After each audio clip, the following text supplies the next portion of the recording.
So today I'm going to teach you about the magic eraser. I'm going to go to Google Images and type in blue splatter paint.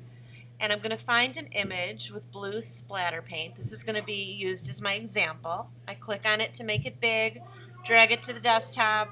From the desktop, I drag it into my canvas, stretch it out.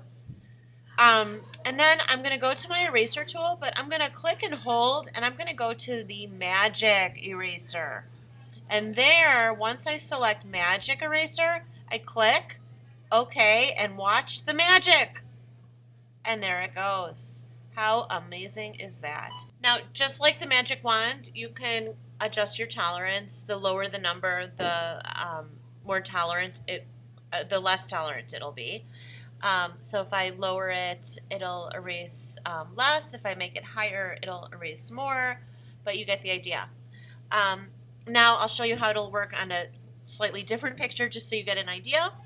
So I'm going to start an entirely new canvas, and this time I'm going to put a slightly different kind of picture. It's also splatter paint, and I stretch it out, and then I go back to my eraser and I go to my magic eraser. I click OK, and voila, watch the magic happen.